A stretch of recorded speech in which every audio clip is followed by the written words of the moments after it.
Michigan music lovers. This is Scott Baker, musician, music journalist, and producer, welcoming you to the Michigan Music History Podcast, covering all the territories of the Mitten. We cast from around the block of the brand new Michigan Rock and Roll Hall of Fame in Bay City, Michigan, in the heart of the Great Lakes Bay region.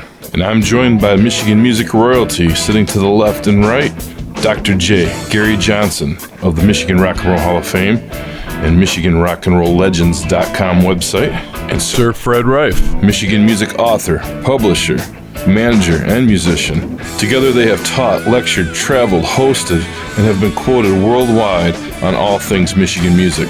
Chances are you stood next to them at the record store or shoulder to shoulder at concerts over the years. They are the record crate diggers and the library microfishermen that have dug around for the details, the credits, and the lineage that has been part of the backstory of Michigan music. So grab your favorite beverage, hit the cruise, and take a trip back with us as we open up a can of earworms on Michigan's rich music history. Welcome to the Michigan Music History Podcast Show, channeling through all styles and eras of Michigan music, from before you were born up through this very minute. And now, your host, Scott Baker. Hey, we are back at Studio 163 in Essexville, Michigan, for our big Detroit episode here, Mr. Alice Cooper. And we got a few glitches to work out here on our headphones, but we are in the mode of getting ready to talk about some stuff that is unique to our state and unique to our roots rock lineage. And tonight we started the evening when we got here by talking about some of the cool stuff that the Michigan Legends, Rock and Roll Hall of Fame Legends is going to have here in Bay City. And Gary's already got some ideas happening, so we've established some stuff that's going to get done there. So we hope to have that open at what point? Well, that's a good question. We're hoping with the pandemic and everything that we can get it open by the end of the year anyway. But there's a lot of work that has to be done there. So this is a good have to see. You got your feet in the door though, and some visions are starting to take place, and ideas are happening. Eh? Yeah, definitely. Got some good news. The Frankie Lyman tombstone, we were a little concerned about its weight and whether or not the second floor gallery was going to be able to handle that amount of weight, and we had it checked out, so that certainly is looking good.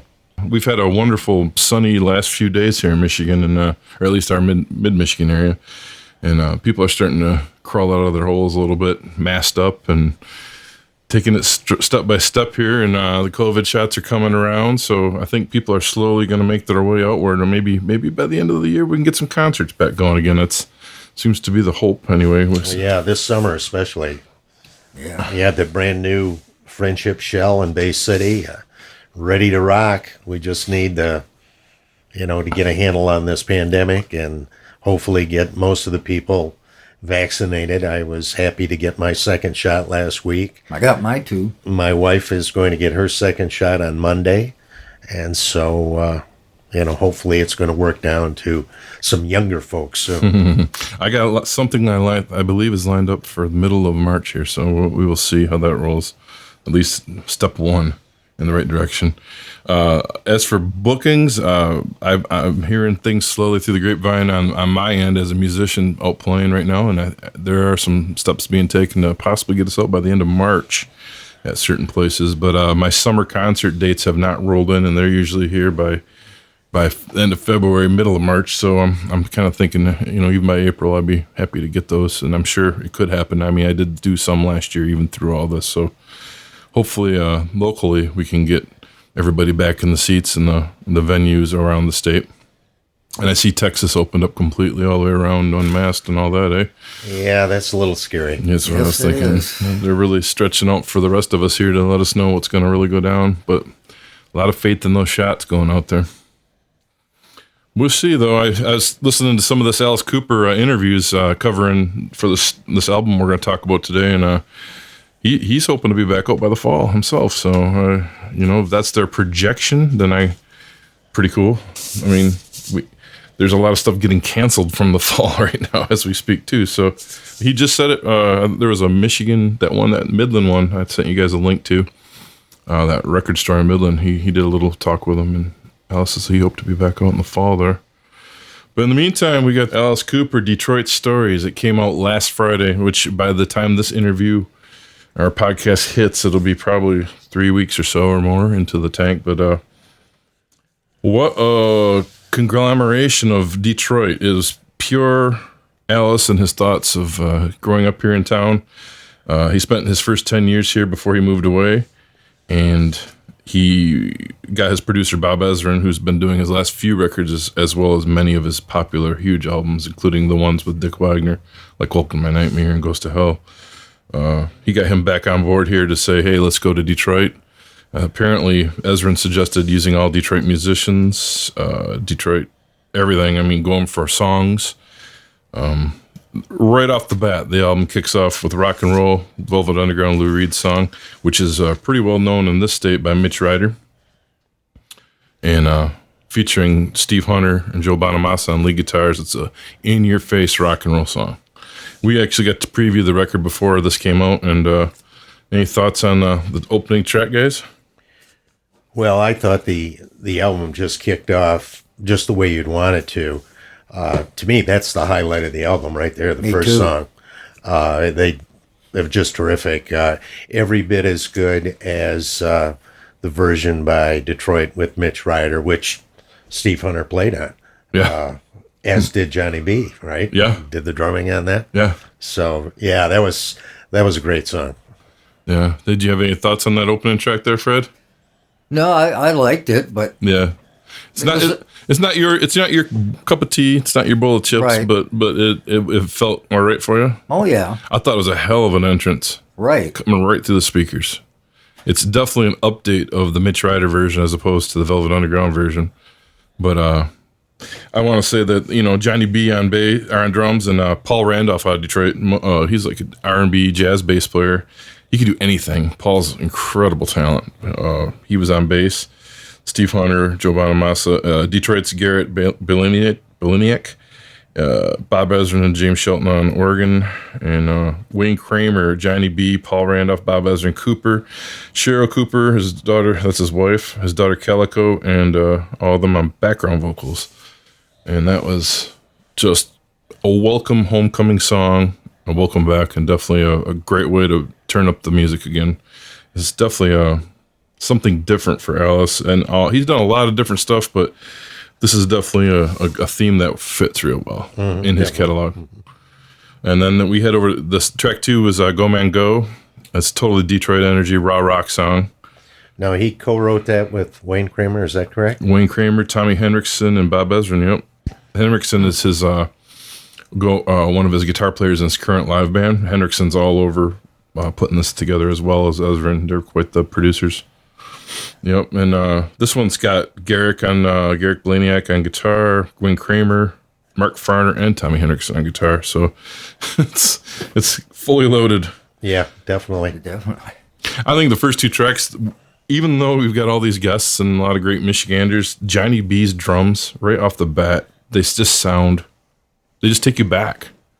There's a sound to his playing, to his style, that Ezrin's managed to capture. And because when Bob Ezrin does a production nowadays, it wasn't like it used to be where let's go in the studio, from what Dick told me, and let's map out and chart out together. And Bob's got his window, and you fit in that window how he does stuff now, because he's got his production style down. You hear it on the new Deep Purple records, you hear it on everything he's done, and the last bunch of Cooper albums have definitely had that feel, like it's coming down this tunnel of vision here. But I think this one was a little bit step back and letting the sounds come through without being too consistently machine sounding, I guess. Yeah. In my vision, anyway. Well, right. It's almost like a punk rock song. Yeah. The Ramones could have covered Go Man Go. Yeah. Right. Yeah. It was pretty fierce sounding. And that takes us track 3, Our Love Will Change the World, which is the first Detroit band cover, written by Matthew Smith of Outrageous Cherry, and also a video and a song that's currently out there on the web. Yeah, this one, I'm not sure why he included this. It's a good song, and certainly I think he did a good cover of it. But I guess I was thinking if he was going to cover a Detroit song, it would have been a song from the Grande era. Right. Something between 1966 and 1970. I mean, that was really, I thought, when maybe Detroit rock was really at its peak. You had all those bands coming, bands that we've talked about, the Frost, the Amboy Dukes, the MC5, the Stooges, SRC, on and on and on, and producing all that great music. And I kind of thought he may have missed an opportunity here. If you're going to do an album called Detroit Stories, then why not just do it all? I mean, let's go whole hog. Just like so many rock people over the years have done albums where they've covered songs that influenced them. I mean, David Bowie did it, the band did it, John Lennon did it. Yeah. And when they did those albums, they stuck to those songs. And that I wish, Alice would have, done it that way rather than bringing in new songs. But, again, just my opinion on it. And I've got a whole list of songs that I think he should have covered. Right. Did you get to that track, Fred? I remember you saw a clip of it when I played it for you. Right, I did, but I can't really remember what it sounded like now. This song has the poppy, goofy Alice feel, and it's got the yin yang of the tough love, yet it's hippie sounding. Right. You can hear the background singer, his wife and his daughter. Right. Our Love Will Change the World. And what I really dug about it is they currented the Detroit scene themselves with it. They didn't take the throwback. I mean, they did grab something new, and actually it's about 10 years old, 15 years old. Yeah, but it's 2005, I think. Okay.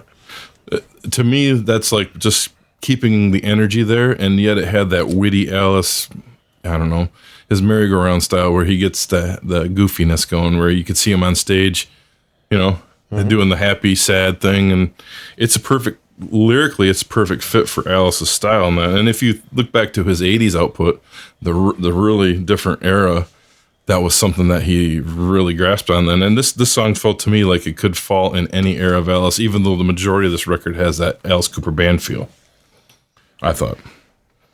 But yeah, I there's always a slew of tracks I think I would love to hear him cover, but I think since he was already there, he's more interested in doing something, for himself, I guess, because he lived through it, played through it, I guess. Yeah. Social Debris was another one of those, could have been a $1 Billion Baby Muscle love songs. Yeah, I think that was kind of like, to me, that was the song that was most like the Alice Cooper band era. Like you say, from Love It to Death through, Muscle of Love or Welcome to My Nightmare. That was his first solo, but right. $1 Billion Babies, right in that era, that one fit right in there. That was written with his drummer Neil Smith from the Alice Cooper Band, and Ezrin gets a tag on the end of it there.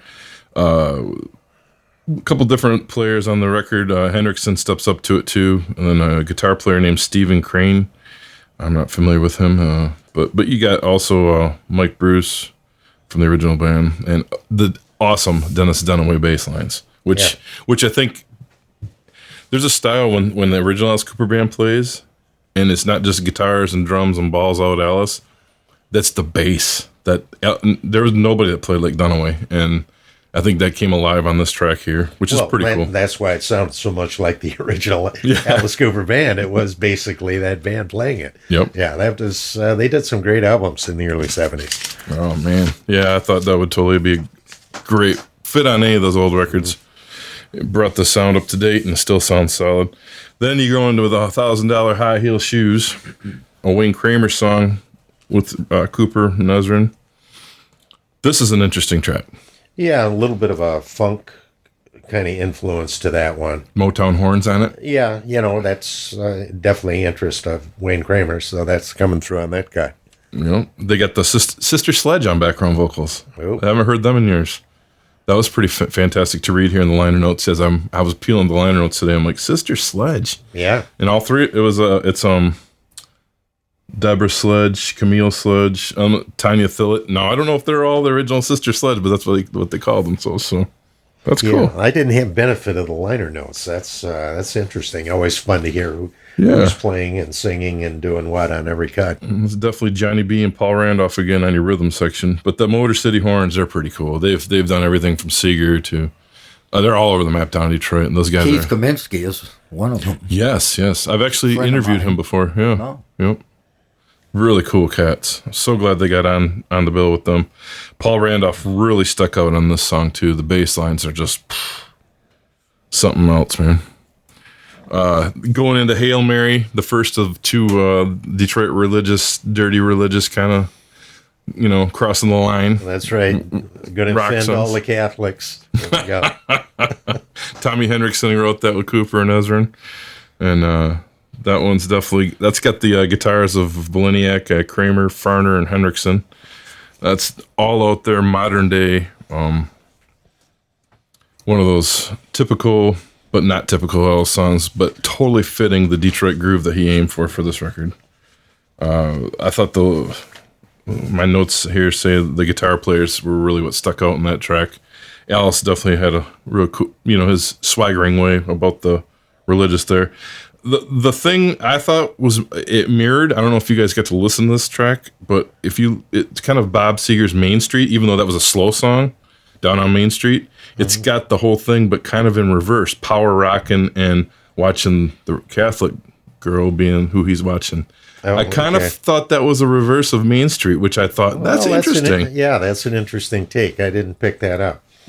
That was I'll have to listen to it again and see if I get this. I think I got about 4 rounds to the record, and by that track, I'm like, what's catching me is it's a Alice song of Main Street, but doing it his power rock way.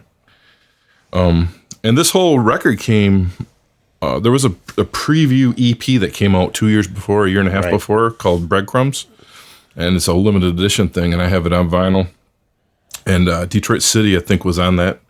One of these tracks was, I'm not sure which one, but the next track, East Side Story. East Side Story was the one that's on the Seeger song, which ends this record. And then he had that Mitch Ryder, Devil with the Blue Dress. Yes, but he kind of did it like Shorty Long, the original Motown version of Devil with the Blue Dress was quite a bit different from Mitch Ryder and the Detroit Wheels, balls to the wall, hardcore rock and roll. So yeah, that was kind of a different take on it for sure. That's cool. Yeah, I love the Breadcrumbs lead up to this. It totally made me look forward for this past year for this record to come out. But the Detroit City 2000 or 2021, this is I think Detroit City was on. It was 4 or 5 albums back then because this is an update of that song. And anyway, it's the Detroit band. You got Farner, Kramer, Boliniak, Johnny B, Paul Randolph, just fantastic. The thing that I wanted to pop out about this one was he's mentioning Iggy, MC5, Ted, Bob, Susie Quattro, David Bowie, stuff like that. Yeah, it was kind of a history of rock in Detroit. Yeah, again, the glory days of late 60s, maybe 70, 71, and things started to deteriorate a little bit at that point. After the Grandy closed, and I think the Easttown closed not too long after that. Fred, do you know what date the Easttown went down? I'm not sure. I was there for the last Frost show there, but I can't remember what year. Yeah, and then it was all, pretty much the big concert venues. Everything was either at Olympia or Cobo or, so the smaller venues kind of got squeezed out. Let's see, Cooper left for, was it LA first? And then eventually Phoenix, but that had to be around 72, I think he went to Phoenix first, and that's where he graduated from high school, and the band kind of got together there. Then they went to LA. They recorded those 2 albums, I think, for Frank Zappa's label, Straight Records. Yep. But nothing really happened until they came back to Michigan, got with Bob Ezra and kind of got into the Motor City hard rock sound that you hear on Love It to Death. Yes. And the whole page was turned right there. That I'm 18 became a big hit, and they went from there. That's the correct lineage for it. I couldn't remember how it rolled, but hearing him talk about Shake It Down, Break It Down, All Around, Hollow Ground, Lost and Found, Homeward Bound, Detroit sounds coming around. Witty, super witty. Lion Town, Roaring Down, Tiger Town, On the Mound, Hockey Town, Shoot the Puck, Take 'em Out. Don't give a what? That's an Alice. Mm-hmm. That's a pure Alice. So I was digging Detroit City 2021. It was a great midpoint of the record. Drunken in Love, another Dennis Dunaway track, one of the original band. It's the one that doesn't have the whole original band, but it's written by the bass player, the original bass player. That's kind of a blues thing. What did you think, Fred? You're a resident blues expert. That was my question. I'm trying to think. I don't know. I can't remember Alice Cooper doing another blues song. Do you remember one? Not many, if any. Well, I was surprised to hear it on there. It was okay. A homeless guy falling in love, living out of a box. Total Alice. Perfect. The cool thing is this is the first of like 4 tracks that Cooper played harmonica on, and he tears it up. Absolutely tears up the harp. Yeah, I had no clue. Well, did he play harp on I'm 18? Oh, you know what? Maybe he did. I'll bet he did. I see those are liner notes I don't have in front of me. I don't think, I'm not sure that was on the original album that they had mentioned who played what. I'd have to go back and look at it. But on an album, it might have been. It's possible. But you think back to albums. Generally, they a lot of times did not have all the credits on there. Yeah, right. The podcast that we saw that I sent you the link to. He has the Midland Record Store. He had a pair of panties with his schools out or something. Well, I don't remember that. I don't remember that. It was a pair of paper panties. Paper. Yes, paper panties. Well, again, that was a thing for a while in the 70s. That panties were just disposable, or paper panties. And so he had it. The record was, if I remember correctly, it was wrapped right around the vinyl. Oh, really? Yeah, I think so. Alice said he invented that one so the desk opened, and there's always a pair of girls' panties in your desk. Well, and I'm like, okay, that's a desk. Of all that time, I didn't even think of that as a desk. Well, it's because you're too young. You don't remember, the old wooden desk that actually had a little opening, and it's on the cover for an ink bottle. Oh, right. It was like a little ink well that was right into the desk. And just like some of those desks were so old that, you would have things carved in there. Oh, yeah. Not as bad as that makes total sense. On the cover of School's Out, but there would be some etchings in those desks. But I certainly remember that very well. Yeah, it was really a clever album cover, probably his all-time best in that department. Yeah, he was talking about the current album cover, I think, on that show, but the guy also had a copy of $1 Billion Babies with the $1 billion bill inside, and I'm like, I remember seeing that. And that's, again, the beauty of vinyl is that you could come up with some pretty amazing things in album covers. And I'll never forget Jethro Tull had an album called Standout. Oh, yeah. And it, was a fold, they'll fold out. And when you opened it, this whole cardboard cutout, cartoon illustration of the band would come up. And I can't tell you how many people open that album for the first time and this thing pops up and it just like it threw you for a loop. That's cool. Yeah. That is so just cool. Like you do this, they had this really creative stuff that would that would happen with album covers. That was, I think, the late 60s, probably to about the mid 70s.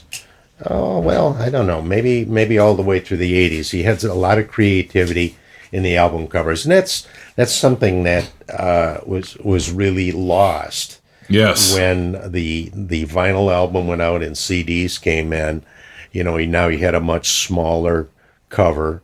And of course, now with all the downloads, even the CD cover has been lost. You can't find liner notes. Yeah, you don't have any. You don't have any artwork, which was such an important part of albums. I mean, I bought albums because I like the artwork on it. Gee, that was fascinating.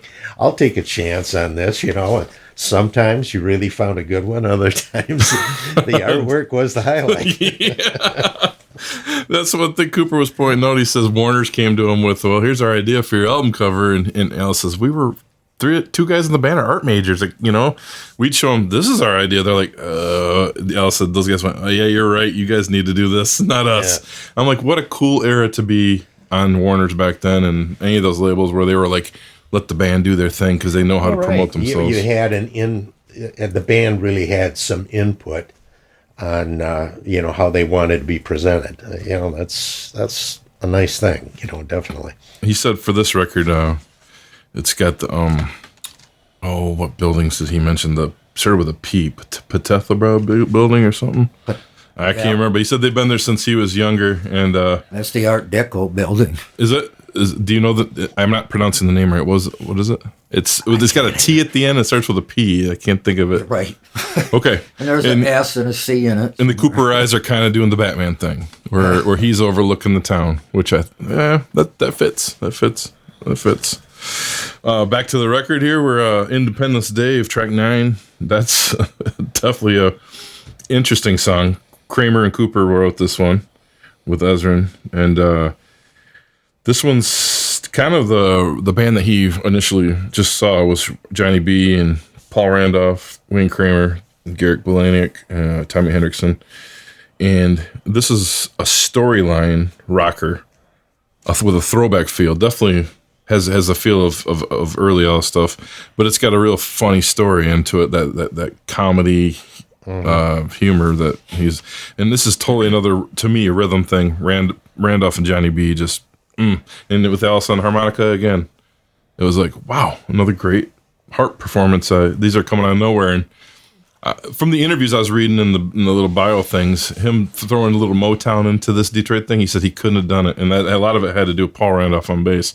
He's like, let's have the hard rockers with the Motown feel. And he wanted to do every style on this record, and I think he kind of achieved it. Yeah.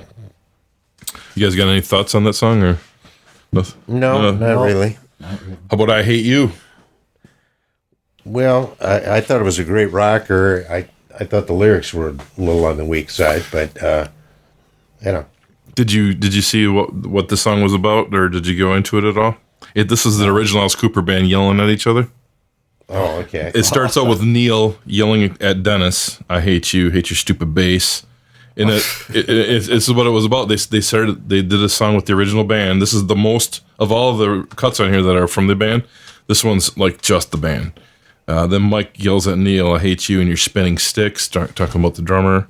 Then all of them, "I hate you." Then Dennis back to Alice, "I hate you and your spider eyes, a guillotine, oh big surprise." And then Alice said to Mike, the guitar player, "I hate you and that guitar pout, those tired riffs we all laugh about, and I hate you. Then they all, their little party line to wrap it up about how they hate everything. And that was a definite throwback to some goofy early Alice band stuff, I thought, which is cool.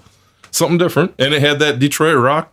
Yeah, I mean, like I said, I like the music. I wasn't, crazy about the. Yeah.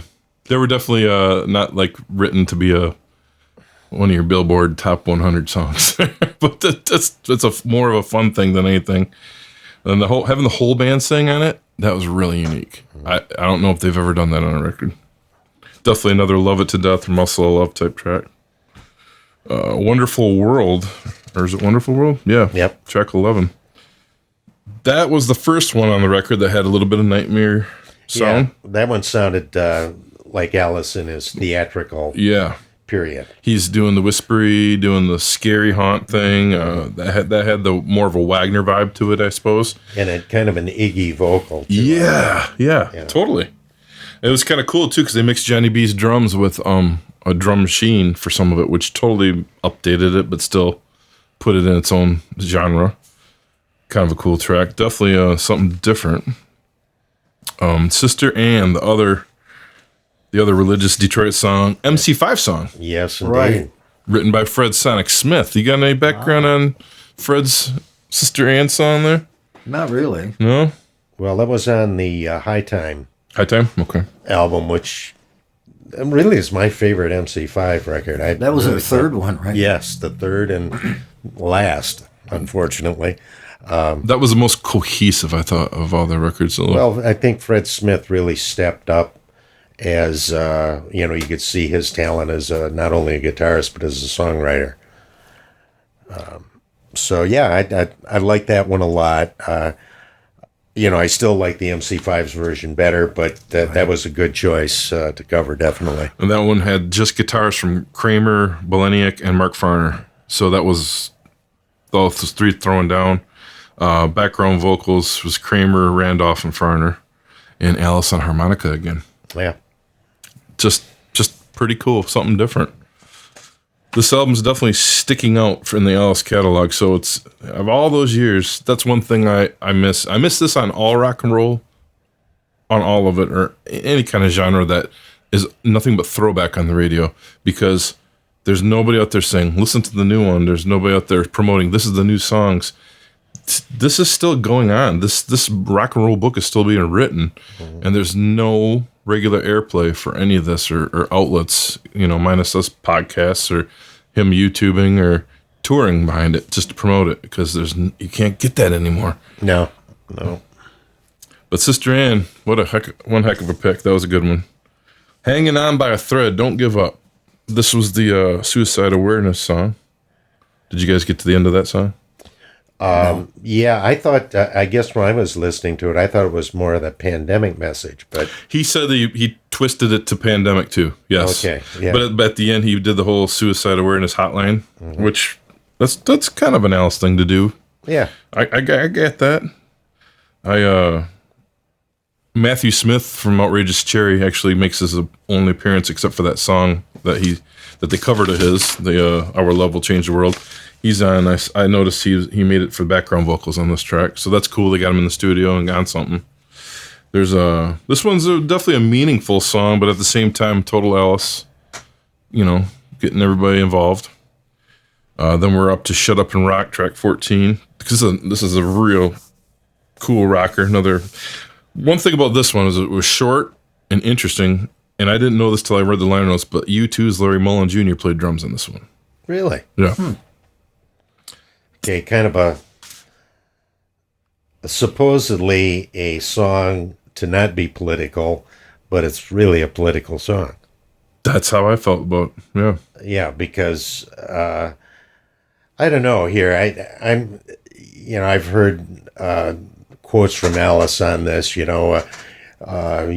just rock. We don't want to hear your opinions and so on. But okay, but that in itself is a political statement. When you're saying that. Yeah. And that's pretty much coming from the conservative side of the aisle. But I look at it this way, because we're going to be talking about it. One of my favorite Bob Seger songs here a little later in this podcast called 2+2. I think one of the greatest anti-war songs anybody has ever written. And, what if Bob Seger would have shut up and not written that song because it was political? What about John Fogerty and CCR with Fortunate Son? Absolutely. They would have shut up and not wrote that song. Neil Young, Ohio. Yeah. You're right on the money. Yeah. Marvin Gaye, What's Going On? Edwin Starr with War. I look at, a lot of people criticize musicians for taking or writing a song, or let's say taking a political stand. But that's a tradition that goes way back to the very early days of making music. I think musicians are, sort of like canaries in a coal mine, where the canary went down into the coal mine, and, if the canary died, it was time to get out of there, that there was danger afoot. And, so musicians, they have their right to express their opinion just like everybody else. And they do so actually at a risk. Yep. if you look at the Dixie Chicks, REM. REM, you name it. When you take a political stand or say something, the people on the other side of the equation are oftentimes going to, boycott you or put you down or whatever. I listen to a lot of music on iTunes. And, like when something comes up, you can go to iTunes and you can listen to at least sometimes a minute and a half or so of each track and kind of get an idea, especially if it's an artist you haven't heard before. Right. That you can kind of get a sense if this is something you might like. And it amazes me that there are some artists, like, for example, the Drive-By Truckers, who are maybe the most outspoken artists on the scene, and how in the reviews that people will go on there and review it negatively before the album, before they've even listened to the album. The lowest rating you can give it is a 1 star on iTunes. You just go right down the line, all these 1-star reviews. People just going on there in a sense, to try to hurt the artist because they are saying something that they don't like. Right. So we do have that aspect there. Yeah, with the country split like it is right now, too, 50-50, where you see it more than you've ever seen it. That's for sure. A lot of the negative It vibes. works. I'm sure it works on both sides, too. Yeah, absolutely. But, probably more people are outspoken, let's say, on the liberal side than they are on the conservative side. But. Right. MC5 definitely would have been, depending on where you swayed your views, or John Lennon for that matter, oh, yeah. Exactly. But yeah, Shut Up and Rock was and it's poignant, very poignant, short song. I think it was a little over 2 minutes, and it's just to the point. And yeah, I thought it was interesting pulling over Larry Mullen Jr. too. That was out of the blue. That was something that wasn't in none of the notes that I had read prior to this. And then the album ends with East Side Story, the Bob Seger classic, and it's a very cool ending to the record. Perfect Alice style song. And from all the interviews and footage that I was catching up with, he talked to Bob when he got to Detroit for one of the sessions, and Bob was, "What you covering?" And Alice says, "I think he expected to get out of Denver or something more upbeat." But he says, "We're going to cover East Side Story." Bob said, "I forgot about that song." Forgot about it. Yeah. I still think that's one of Bob Seger's best songs. Me too. When I first heard that, I just couldn't believe it. That was such a powerful and great song. And, really, Seger's version of that, which I think was recorded in 1966, it still stands up. What is that, 54 years later? Wow. Yeah. And it's still extremely powerful. And it all comes down to Seger's vocal on there, which and it's just so believable. And Alice does a good version, but he can't touch Seger as far as the vocal. Alice said he told him no, we're going to do this song, and I'm from the east side of Detroit, so it fits me. And I guess Bob laughed at him and, all right, do what you're going to do. Certainly. So Alice took it verbatim and said, and it fits. It fits the Alice, how Alice recorded it. It fits Alice's style. You would think if you didn't know Seger wrote that would be a totally fitting Alice Cooper song. Yeah. It was a great choice. You like that song, you said? Oh, yeah. Yeah? What do you think, Fred? On here, on a couple of songs, it says album version. Now, what were they on, 45s? Or? I'm thinking that there's videos for some of them. I also know that there's different versions of this Detroit album that came out, because there's a deluxe edition. There's also the Breadcrumbs version, I think. This is the song that popped on Breadcrumbs. Right. So this might not be on, it might be on Breadcrumbs, but might not make it to vinyl for this album. I don't know how they're doing it, because there's space reasons. Because if you guys notice, there's was it 15 tracks, 16 tracks on this record? 15, I think, right? Yeah, 15. And it still comes in at an hour, but a regular single vinyl holds 40 minutes. 40 minutes, right. So he may have chopped a few off, I don't know, or put it out. I know there's different things. Like I got mine with a CD from the last live tour, DVD, in it as a bonus thing. But we get to also preview the complete version. The preview we got is this version, the complete album. So, but East Side Story, yeah. Well, I'm just glad they did that. That was a perfect wrap up for the album. Did you have more criticisms or anything, Gary?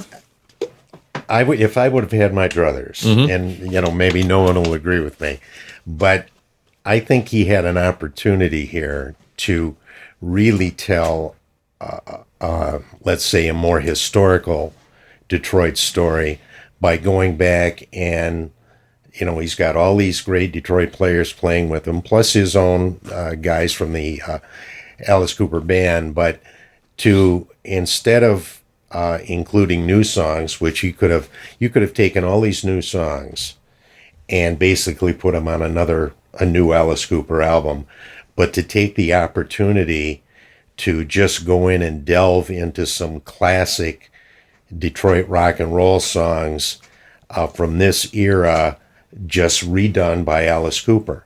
And I would have suggested these. First off, I mean, with all the work he did with Dick Wagner, why not cover a Dick Wagner song? Oh, absolutely. I mean, rock and roll. Well, I know rock and roll music is very, it's a title very similar to rock and roll. A totally different song, the Lou Reed song and the Dick Wagner song. But I would have included that.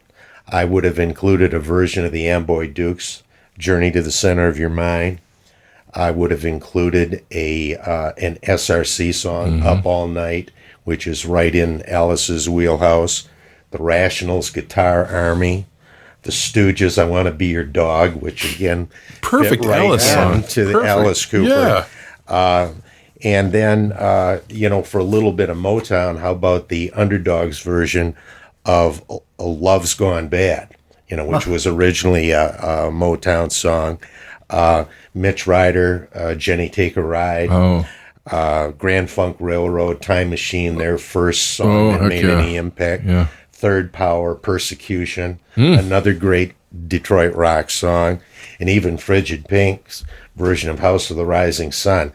I would have liked to have seen him do an album like that, just one kick-ass Detroit rock and roll song after another, just as a tribute to that era, that was so powerful and so important to Detroit. So, I mean, it's nice that he did this. I mean, what he did still calls attention to the Detroit rock and roll scene, but like I said earlier, it could have been done differently. I think so, and it would just been so much fun. When I first heard this is what I thought he was going to do. I thought he was just going to go back and, dig up these great songs that have been largely forgotten and, just shine a light on these bands that were so important back then. Being that covers, like I think we talked about this episode or two back, but being that covers are kind of a coming back around thing, it'd be a good time for him to put something like that to a lot of, like we were talking about, a lot of people have done rock and roll albums of artists that inspired them, but this would be a rock and roll album of artists from one particular, basically, city. Yes. That inspired them. It was an opportunity, I thought, that, just to do something, especially at this point in his career, it would be fantastic to say. And not many artists could really, that have the, let's say, power and popularity that Alice Cooper does to do something like this for Detroit. Right. So none of the other artists, Wayne Kramer could do it, but, But Wayne doesn't have the Alice status. No, he even has Mark status of his own. Farner doesn't have Not it. anymore, no. Or Nugent. Right. He's so polarized now that's not going to work. No one will, Yeah, Alice really would have been the perfect guy to do this. Yep. And he kind of did it, but he didn't go all the way. Yep. Do you have any favorite Alice Cooper era things there, Fred? Anything that sticks out in your mind? That you're like, back then I used to like this or something. Nope.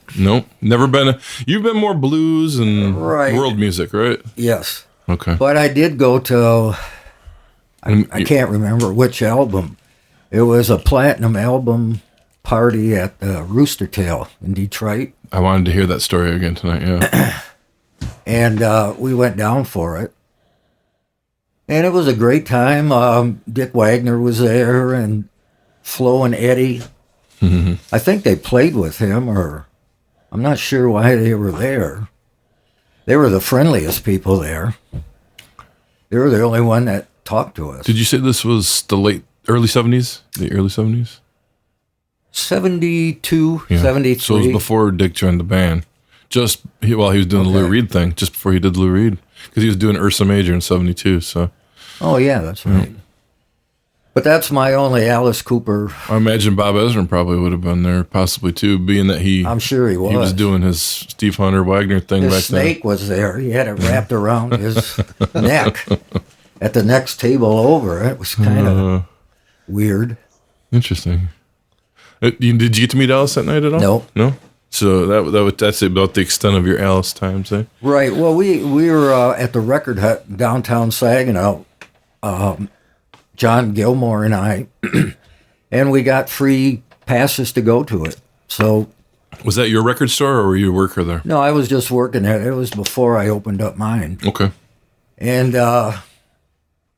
so we went. Neither one of us were Alice fans, really. Just went for the party to see what the scene was like. And we did, I think before, Alice played at the Cobo Hall, and Dick Wagner was on that, or maybe it was another time. Mm-hmm. I can't remember now. Mm-hmm. I mean, because I know I saw Dick Wagner with them. That would have been 75. But he was behind the curtain. Oh, maybe he was doing some masking on the live show then. That's weird. I didn't know that because he's never told me that story. I think that's the way he started out with him, didn't he? Playing behind the on $1 billion. He's on a couple records, but he was doing Lou Reed tours, Because I think why we went to Cobo Hall to see him was because of Wagner. Probably. And then, where is he? Oh, okay. Maybe he did. Well, I think the first time he played on stage with him was Welcome to My Nightmare, wasn't it? Yeah. That was in the band, yeah. Well, this is the concert that Alice was going to cut off his head. That would have been 75. That would have been Welcome to My Nightmare. Yeah. That was weird. They did the guillotine before that, did they? though. Yeah. Yeah, that guillotine. Wow. Yeah, that was... It looked real. From way back. Yeah, I'm trying to think. That would have been... I think he was doing that... $1 Billion Babies tour? Well, yeah, or maybe even before that. Definitely on $1 Billion Babies tour. Yeah, because he said that... Then after School's Out came out. He said that in an interview, one of them, that he when they had their money to do their own record covers, they had money to take out for productions at that point. And that's when the guillotine came out. And the snake. And he had the giant drill, the dentist drill coming up. That was quite a deal there. And seeing his shows with all bringing the theatrics into it. Did you get to meet Alice at all, Dr. J? No, I didn't, but certainly was a fan. I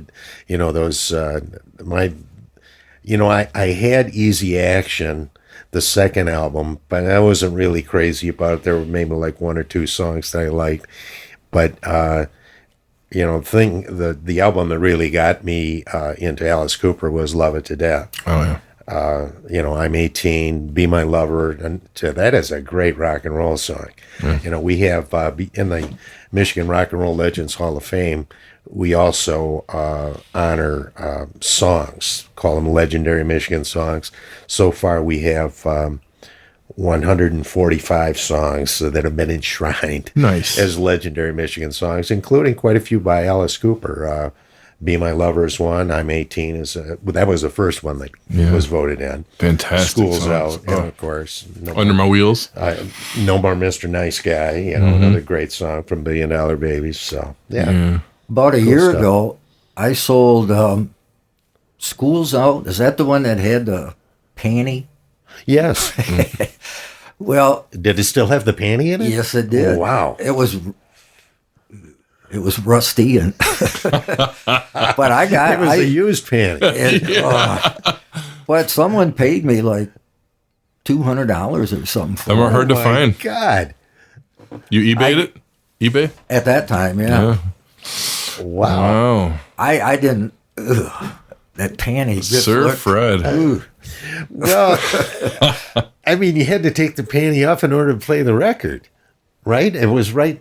I remembered it as, wasn't it around the record, or I I remember? can't remember now. I don't Or think. maybe it was just in the desk. I think it was in the disc. Okay, all right. I was Or at least it was on this one. all right. It seemed to me it was around the. I saw the $1 Billion Babies, $1 Billion Bill. I've seen that before. Oh, yeah. My buddy Essex Villian, Scotty Hagan. He's probably the biggest Alice Cooper guy I've ever.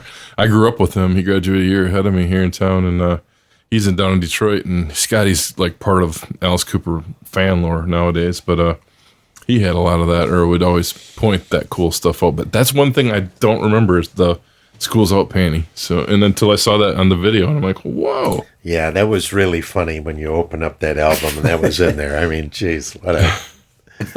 It wasn't rusty at the time. No, it wasn't rusty. It was Well, this was 2 pure years white ago. pair of paper panties. It's And funny. no, they were. No, they're paper, Fred. I remember it. Well, unless you got a real pair of somebody's real pair of panties in there. Man. Because the original panties were paper. Now, that was a thing for a while. Well, it could have Scott been, and I but were- it seemed like that was pink. Well, I bought the album when it first came out, being a big Alice fan, and they were white, a pair of white paper panties, and I have to go on the internet and check that paper panty thing out. Yeah, But Discogs probably got a thing. that was kind of a thing for a while. That they were, I think they were on the market. Paper panties. I'll be you could darned. buy. I never knew that. That was fantastic. I might be wrong on that though. Did you We'll have to get do to some see, research. Well, we will. Because I'm just blown away. I'm still learning about these great albums that I love that had bonus stuff in them that I've never seen. But did you say you saw him at John Glenn Cooper? No, I did not. Okay. Did you but see him ever? Oh yeah, I saw him. I think the times I've seen him were in Detroit. Okay. The original Alice Cooper band. I saw the Welcome to My Nightmare tour with Dick Wagner and Steve Hunter when that first opened up, and that was that took the theatrics from the Alice Cooper band to the next level. That was much more elaborate production than That what was they the did with biggest the band. tour of its time. Yeah, it or was the a big biggest deal. production and everything. Like Yeah. nobody had seen anything like that. That's incredible. I've actually got to meet Alice 3 or 4 times over the years. Once or twice with Scotty Hagan. He slipped me backstage or took me a couple times. Once or twice with Wagner when Alice came to casinos. At least once with Dick. But I saw Dick also sit in with him. A rare occasion where Alice had a special guest and Dick came out and sat in with him here at the Saginaw show that he did on Ojibwe Island. Oh, really? Wagner came out and played 1 or 2 songs, and that was really cool. I didn't get to hang with Alice that night, but I knew Dick was there doing that. That was at the end of Dick's Michigan years before he moved back to Arizona. Well, last time I saw Alice was when he appeared in Bay City, and it really put on a good show. Absolutely. I mean, a great band, and it was. That was the 2nd or 3rd show with the lady on guitar there.